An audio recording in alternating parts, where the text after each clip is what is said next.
Hello student. आज हम लोग जानेंगे कि टीलेज अगर हम कर रहे हैं तो टीलेज का क्या इफेक्ट होता है, उसका क्या इन्फ्लुएंस होता है सॉइल के फिजिकल प्रॉपर्टीज पे। तो मिट्टी के भौतिक दशा पे या उसके भौतिक गुणों पे क्या क्या इफेक्ट पड़ता है उसके बारे में जानेंगे। ठीक है, तो टीलेज जो है, tillage practices have greatest effect on seed germination, seedling emergence and stand establishment।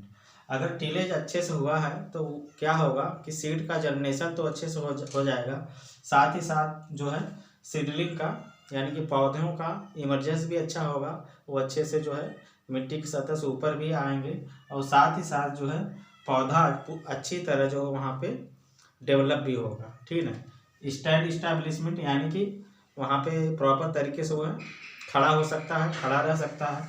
ठीक है, इन तीनों के अलावा टीलेज जो क्या करता है कि सॉइल की फिजिकल प्रॉपर्टी को भी चेंज करता है। ठीक है, जैसे पोर स्पेस, पोर स्पेस यानी कि एक तरह से खाली स्थान, जो रंध्र होते हैं, पोर्स होते हैं, उन रंध्रों का जो है स्थान कैसे क्रिएट होता है, कैसे बनता है, वो जो है टीलेज से ही होता है। ठीक है, अब जैसे मान लीजिए कि क्रॉप को हमने ग्रो किया, कल्टीवेशन किया। अब कल्टीवेशन जब हमने, जैसे कि कल्टीवेशन जब भी करते हैं तो कल्टीवेशन के बाद हार्वेस्टिंग करते हैं। ठीक है, क्रॉप हमारी मैच्योर हो जाती है तो उसको हार्वेस्ट करते हैं। आप लोग देखेंगे कि जब हार्वेस्टिंग के कगार पे पहुंचती है फसल, तो मिट्टी की दशा क्या होती है, मिट्टी जो है एकदम से जो है कड़ा हो जाता है, कड़ी हो जाती है। तो जब मिट्टी एकदम से कड़ी हो जाती है, उसमें कम्पैक्टनेस आ जाता है, तो उसके जो पोर्स होते हैं, पोर्स जो है धीरे धीरे एकदम कम हो जाते हैं। ठीक है, पोर्स कम हो जाते हैं या एक पोर की साइज जो होती है कम हो जाती है। ठीक है, तो पोर अच्छा हो इसके लिए क्या करते हैं, अगर पोर्स, अगर मान लीजिए कि जर्मिनेशन हमें करना है, ठीक है, सीड हमने सोइंग कर दी है, जर्मिनेशन कैसे होगा, जब पोर उसके जो है अच्छे होंगे, प्रॉपर होंगे। ठीक है, तो अच्छे साइज में होंगे इस, तो जर्मिनेशन प्रॉपर तरीके से होगा। तो टीलेज से ही जो है पोर स्पेस पे इफेक्ट पड़ता है। कैसे होता है देखते हैं। Soils are made up of particles of different size. जो सॉइल के पार्टिकल्स होते हैं, कण होते हैं, वो अलग अलग साइज के होते हैं। Air filled spaces between particles constitutes pore space. अब देखिए पोर स्पेस क्या होता है कि जो पार्टिकल्स होते हैं, उन पार्टिकल्स के बीच बीच में जो है पोर्स होते हैं। ठीक है, पोर्स होते हैं, तो उन पार्टिकल्स के बीच में जो पोर्स होते हैं वही क्या होते हैं, वो हवा से भरे रहते हैं। ठीक ना, वो खाली स्थान होता है तो उसमें जो है हवा भरी रहती है। हवा भरने के साथ साथ जो है उसमें वाटर भी वहाँ पे मौजूद होते हैं। ठीक ना, अब जैसे कि अभी मैं इसको फिगर में बताऊंगा आगे लेक्चर में।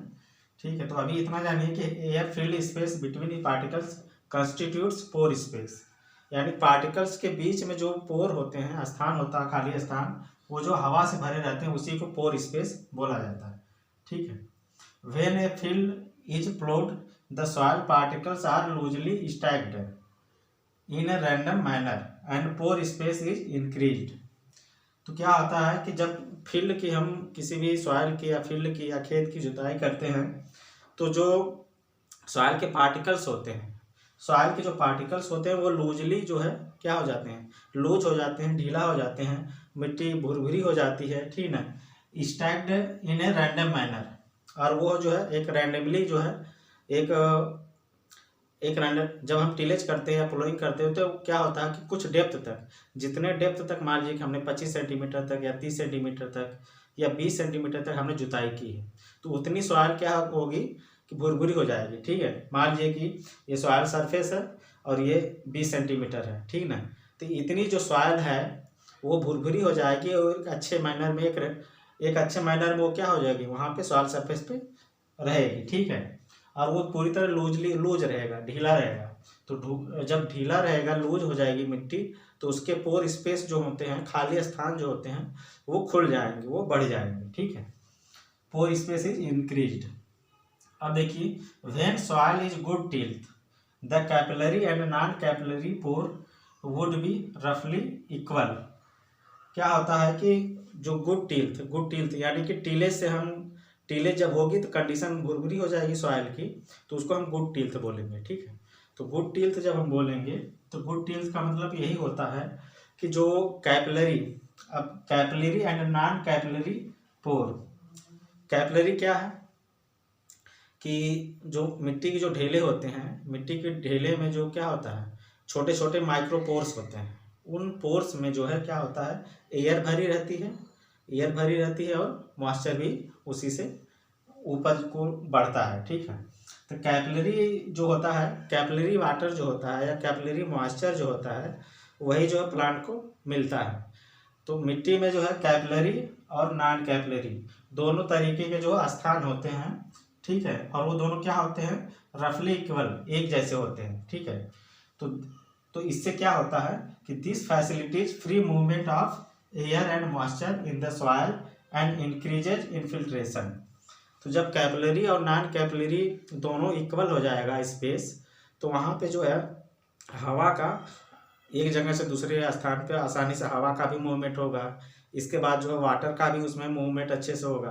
तो जब दोनों मूवमेंट अच्छे से होगा तो इसका मतलब क्या होगा कि इनफिल्ट्रेशन जो है, इनफिल्ट्रेशन का मतलब ये होता है कि मिट्टी का सोखना। मिट्टी सॉइल सरफेस पे जैसे ही पानी पड़ती है तो मिट्टी सोखती है ना, तो जो सोखती है उसी को इन्फिल्ट्रेशन होता है। वो इन्फिल्ट्रेशन के मूवमेंट से वो जो है सोखती है मिट्टी।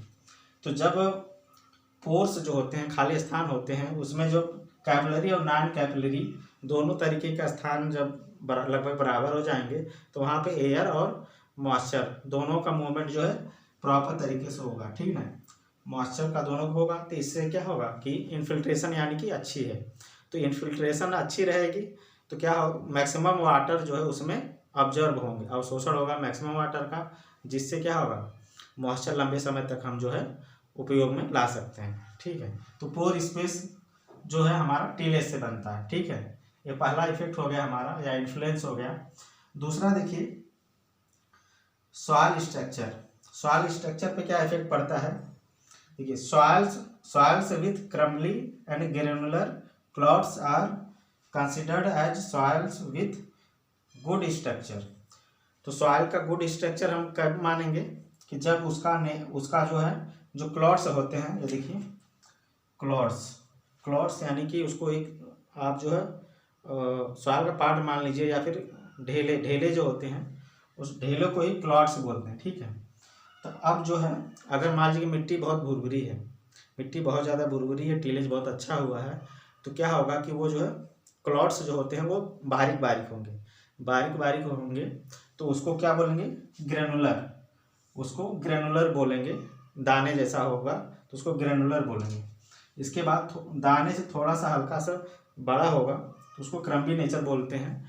और ये दोनों नेचर अगर है क्लॉट्स का, तो इसका मतलब ये होता है कि मिट्टी बहुत अच्छी है, किसके लिए, जर्मिनेशन के लिए और सीड के इमरजेंस के लिए, साथ ही क्रॉप स्टैंड के लिए। ठीक है ना, तो डिपेंड करता है कौन सी क्रॉप है। अगर छोटे बीज वाले जो क्रॉप हैं, फसल हैं, तो उनके सीड जो है आसानी से जो है इसमें ग्रो हो जाएंगे। ठीक है, साथ ही साथ क्या होगा कि अगर मान लीजिए कि मिट्टी में बहुत ज़्यादा नमी है, बहुत ज़्यादा मिट्टी में नमी है, तो क्या होगा कि आप प्लोइंग उसमें ठीक से नहीं कर पाएंगे। तो प्लोइंग ठीक से कर नहीं पाएंगे, क्या होगा कि मिट्टी के बड़े बड़े क्लॉट्स जो होते हैं वो बड़ा हो जाता है, बड़ा बड़ा आकार का होता है, तो वो नेचर जो है बेकार होता है। ठीक ना, उसको जो है तो वो चीज़ जो है क्या है, वो स्ट्रक्चर जो है अगर बनेगा तो हमारा जर्मिनेशन अच्छी तरह हो नहीं पाएगा। ठीक है, तो इसलिए क्रम्बी नेचर और ग्रेनुलर नेचर का क्लॉट्स होना चाहिए। ठीक है, तो ये हमारा किससे ही होगा, टीलेज से ही होगा। इसके आगे देखिए good structure, when the soil is subjected to tillage at optimum moisture, अगर मॉइस्चर जो है मॉइस्चर बहुत अच्छा है, नमी अच्छी है, और उस समय आप टीलेज करेंगे, तो क्या होगा कि जो क्रम्बी स्ट्रक्चर है, क्रम्बी नेचर है, या क्रम्बी जो क्लॉट्स हैं, ढेले हैं, वो अच्छी तरह डेवलप होंगे, so that loss of soil by erosion is greatly reduced. क्या होगा कि जब क्रम्बी नेचर डेवलप हो जाएगा, तो वहाँ पे क्या होगा, सॉइल लॉस नहीं होगा, सॉइल इरोजन नहीं होगा, मृदा क्षरण नहीं होगा। क्यों नहीं होगा? क्योंकि मृदा क्षरण होता किसके द्वारा होता है? हवा द्वारा होगा। विंड इरोजन होगा। विंड से कब होगा? जब मिट्टी एकदम सूख जाती है तब होगा। तो मिट्टी में नमी अगर रहेगी तब क्रम्बी नेचर होगा। मिट्टी में अगर पर्याप्त मात्रा में नमी है, उसका टिलेज करेंगे तो क्या होगा कि मिट्टी एकदम भुरभुरी हो जाएगी। और जब भुरभुरी हो जाती है और उसमें नमी रहता है, तो अगर रेनफॉल भी होता है, वर्षा होती है, तो वो जो सभी जो पानी है वो मिट्टी सोख लेगी अच्छी तरह। ठीक है, तो मिट्टी जब सोख लेगी तो रन ऑफ होगा नहीं, और रन ऑफ होगा नहीं तो सॉइल का इरोजन होगा नहीं। ठीक है, तो सॉइल तो क्या होता है, जब क्रम्बी स्ट्रक्चर बन जाता है तो इस समय क्या होता है, देखिए ऑप्टिमम मॉइस्चर पर अगर टिलेज करेंगे तभी क्रम्बी स्ट्रक्चर पाएंगे, तभी मिट्टी भुरभुरी पाएंगे। और जब मिट्टी भुरभुरी रहेगी तभी क्या होगा, सॉइल इरोजन हमारा नहीं हो पाएगा। ठीक है ना, तो सॉइल इरोजन कम हो जाता है। इसके बाद देखिए, rain water is held in the large pores between aggregates and also in micro pores of the aggregates. तो देखिए एग्रीगेट्स क्या है, ये देखिए एग्रीगेट्स का मतलब होता है कि एक तरह से समुच्चय, यानी कि पूरा जो क्लॉट्स होते हैं या जो सॉइल के पार्टिकल्स होते हैं, वो उनको एक साथ अगर हम मिला के बात करें तो उसको हम एग्रीगेट्स बोल सकते हैं।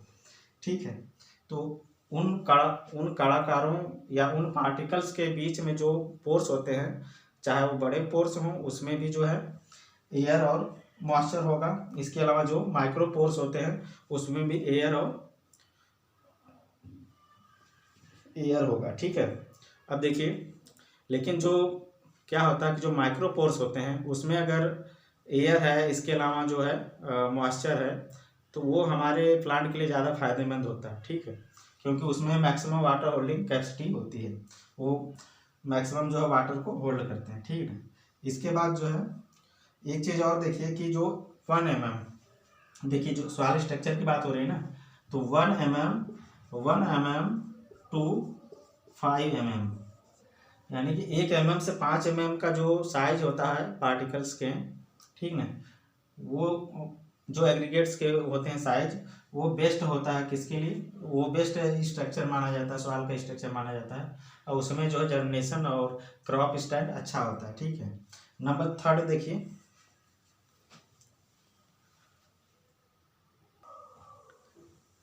इसके बाद देखिए बल्क डेंसिटी, नंबर 3 पे है बल्क डेंसिटी।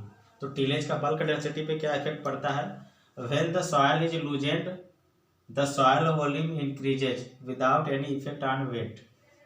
देखिए जब सॉइल लूज होगी, सॉइल को जब ढीला करेंगे तो क्या होगा कि सॉइल का वॉल्यूम बढ़ जाएगा, सॉइल का वॉल्यूम बढ़ जाएगा। ठीक है, इसके अलावा therefore bulk density of tilled soil is less than tilled soil, bulk density of tilled soil is less than untilled होगा। यहाँ पे एक मिनट, यहाँ पे जो है अनटिल्ड होगा,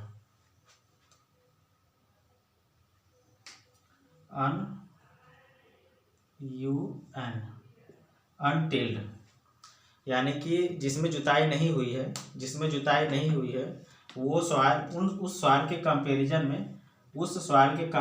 में जिसमें टिलेज हुआ है उसमें बल्क डेंसिटी क्या होगी, कम हो जाएगी। ठीक है, बल्क डेंसिटी बढ़ने का मतलब क्या है कि जब क्रॉप को हम हार्वेस्ट करेंगे तो मिट्टी कड़ी रहेगी, तो मिट्टी कड़ी रहेगी यानी कि एक दूसरे के साथ जो बहुत ज़्यादा दबी हुई रहेंगी। जब दबी हुई रहेंगी और बहुत कड़ी रहेगी तो बल्क डेंसिटी उसका ज़्यादा रहेगा।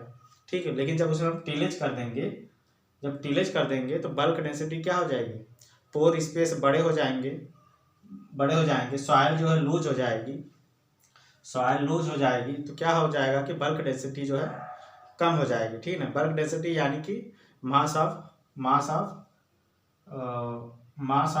सॉइल पर वॉल्यूम, यानी कि एक वॉल्यूम में सॉइल का कितना वेट है, मास है, उसी को जो है बल्क डेंसिटी कहते हैं। ठीक है, तो बल्क डेंसिटी कम रहेगी तो उतना ही अच्छा रहता है। ठीक है, क्योंकि बल्क डेंसिटी कम रहेगी यानी कि मिट्टी हल्की रहेगी, भुरभुरी रहेगी, तो उसमें वाटर होल्डिंग कैपेसिटी अच्छी रहेगी, क्योंकि वो मैक्सिमम वाटर ऑब्जर्व करेगा। ठीक ना, और रन ऑफ नहीं हो पाएगा, तो बल्क डेंसिटी हो गया। नंबर 4 है सॉइल कलर पे कैसे इफेक्ट करेगा कि organic matter is mainly responsible for the dark brown to dark grey colour of the soil. Organic matter किसी सॉइल में रहता है तो उसका कलर होता है डार्क ब्राउन यानी भूरा होता है, और डार्क ग्रे भूरा टाइप होता है, धूसर टाइप होता है। ठीक है। Tillage increases oxidation and decomposition resulting in fading of colour. अब देखिए, जब ऑक्सीडेशन होता है, ऑक्सीकरण होता है, और जो प्लांट्स के रेजिडू होते हैं उसका डिकम्पोजिशन होता है, वो जब सड़ते हैं, ठीक ना, तो इन दोनों के में हेल्प करेगा। कौन करेगा? टीलेज। टीलेज करेगा, ठीक ना। तो इससे क्या होता है? डिकम्पोजिशन अच्छे से होगा, यानी कि जो प्लांट के अवशेष हैं वो सब जल्दी डिकम्पोज होंगे और ऑक्सीडेशन क्रिया होती है, ठीक ना। तो इसके वजह से जो है क्या, ऑर्गेनिक मैटर बढ़ेगा। ऑर्गेनिक मैटर बढ़ेगा तो कलर ब्राउन या डार्क ग्रे हो जाएगा सॉइल का, ठीक है। तो सॉइल कलर पे भी टीलेज का इफेक्ट होता है। नंबर 5 देखिए, soil temperature. Tillage creates soil temperature optimum for seed germination and seedling establishment. तो सॉइल टेम्परेचर क्या करता है कि टीलेज से क्या होता है कि सॉइल टेम्परेचर एक ऑप्टिमम होता है, उपयुक्त टेम्परेचर मिलता है, जिसकी वजह से सीड जर्मिनेशन अच्छा होता है और उसका इस्टाब्लिशमेंट अच्छा होता है, पौधे का इस्टाब्लिशमेंट अच्छा होता है। इसके बाद tillage लूजन the soil surface resulting in decrease of thermal conductivity and heat capacity. देखिए क्या होता है कि जब मिट्टी कड़ी रहेगी या कोई भी चीज़ एक दूसरे के साथ बहुत ज़्यादा टाइटली जो है सटी रहती है या चिपकी रहती है, तो क्या होता है, हीट का ट्रांसफ़र बहुत तेज़ी से होता है, ठीक है। टेम्परेचर का ट्रांसफ़र तेज़ी से होता है। लेकिन जब सॉइल लूज हो जाती है, सॉइल का सरफेस जो है वो लूज हो जाता है, टीलेज से ढीला हो जाता है, तो उससे क्या होता है कि थर्मल कंडक्टिविटी जो है, ठीक ना, और हीट कैपेसिटी, ये दोनों कम हो जाता है। और इसकी वजह से क्या होता है कि ऑप्टिमम टेम्परेचर मिलता है किसको? सॉइल को और सीड को, और जर्मिनेशन हो जाता प्रॉपर तरीके से होता है। तो सॉइल टेम्परेचर पे भी टीलेज का प्रभाव पड़ता है। इसके बाद सॉइल वाटर पे क्या इफेक्ट पड़ता है, तो इसके पहले मैंने बताया था कि टीलेज अगर डीप टीलेज कर रहे हैं या टीलेज कर रहे हैं तो सॉइल बुरबुरी हो जाएगी, जिससे क्या होगा, रेनफॉल होगा, तो वाटर जो है आसानी से जो है उसमें मिट्टी जो है सोख लेगी, ठीक है। तो वाटर होल्डिंग कैपेसिटी अच्छी बन जाएगी। साथ ही साथ जो है जो भी मिट्टी आती है वो सबसे पहले इन्फिल्ट्रेशन होता है, यानी कि मिट्टी सोखती है, ठीक है। तो इन्फिल्ट्रेशन का रेट भी बढ़ जाएगा, यानी बहुत टीलेज अच्छे से होगा तो इन्फिल्ट्रेशन भी अच्छे से होगा, प्रॉपर तरीके से होगा, वाटर होल्डिंग कैपेसिटी भी अच्छे से होगा, ठीक है। इसको पढ़ते हैं। Tillage improve soil water in different ways. The amount of available water depends on soil porosity, soil depth and random roughness. तो देखिए, सॉइल पोरोसिटी यानी कि एक तरह से स्पेस, ठीक ना, जिसको रंध्रावकाश बोलते हैं, यानी कि पार्टिकल्स के बीच में जो गैप होता है उसको ही पोरोसिटी बोलते हैं। तो पोरोसिटी जब ज़्यादा रहेगी तो उसमें आसानी से जो है वाटर जो है आ जाएगा, ठीक है। सॉइल डेप्थ, अगर ज़्यादा गहराई तक जो है आपने टीलेज किया है तो जितने डेप्थ तक आप टीलेज करेंगे उतने डेप्थ तक बहुत अच्छे से जो है पानी का अवशोषण होगा, ठीक ना, वाटर को एब्जॉर्ब करेगी। तो उससे क्या होगा कि हमारा एरिया बढ़ जाएगा वाटर स्टोर करने का, डेप्थ को बढ़ाने से, ठीक ना। तो ये किससे हो रहा है कि टीलेज से हो रहा है। इसके बाद रैंडम रफनेस, इसके अलावा जो है सॉइल सरफेस पे थोड़ा रफनेस भी होना चाहिए। रफनेस का मतलब क्या है, सॉइल सरफेस के साथ साथ जो है मिट्टी कहीं ज़्यादा है कहीं कम है, तो उससे क्या होगा, जो मिट्टी का अरेंजमेंट है टीलेज के बाद कहीं ज़्यादा है कहीं कम है, कहीं जो है धसी है कहीं जो उभरी है, तो वो रफनेस जो है क्या करता है कि हेल्प करता है हमारा किसमें, इन्फिल्ट्रेशन में और वाटर को होल्ड करने में, ठीक है, वाटर को इन्फिल्ट्रेट करने में। all these characters